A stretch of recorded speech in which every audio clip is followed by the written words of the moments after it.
Good morning everyone. This is Sudha, senior functional wellness coach. So ఈరోజు మనం the power of now గురించి చూద్దాం. Power of now అంటే ఏంటి? మనము ఎప్పుడు కూడా అయిపోయిన పాస్ట్ గురించో లేదంటే జరగబోయే ఫ్యూచర్ గురించో ఆలోచిస్తూ ఉంటాం, కానీ ఇప్పుడు ఈ క్షణంలో ఉండం అనమాట. కానీ ఎప్పుడైతే మనం ఈ క్షణంలో ఉండడం స్టార్ట్ చేస్తామో మన లైఫ్ చాలా అద్భుతంగా ఉంటుంది. అబ్జర్వ్ చేసి చూడండి, మనం వంటగదిలో వంట చేస్తూ ఉంటాం, కానీ మన మైండ్ ఎక్కడో, అంటే నిన్న జరిగిన డిస్కషన్లోనో హస్బెండ్తో గొడవ పెట్టుకున్నదో ఇంకేదో అదే గుర్తుకు తెచ్చుకుంటూ ఉంటాం. లేదంటే పిల్లలు స్కూల్లో ఉన్నారు, ఏం చేస్తున్నారు, తిన్నారా లేదా, ఇట్లా ఆలోచిస్తూ ఉంటాం.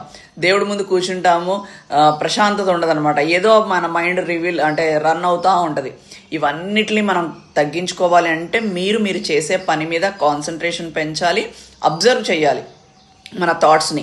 ఎప్పుడైతే అది స్టార్ట్ చేస్తామో మన లైఫ్ చాలా అద్భుతంగా ఉంటుంది.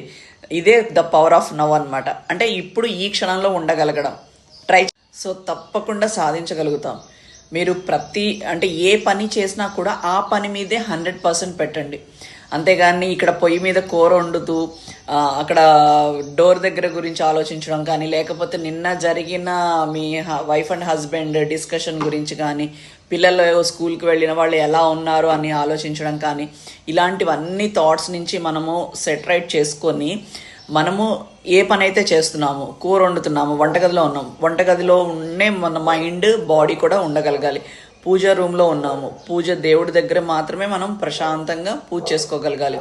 లేదు అంటే ఒక బుక్ చదువుతున్నాము, ఆ బుక్ చదివే లైన్స్ దగ్గరే ఉండగలగాలి మన మైండ్ కానీ మన బాడీ కానీ.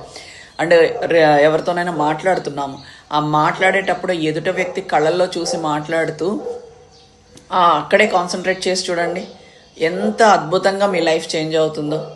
Okay, keep healthy, stay healthy.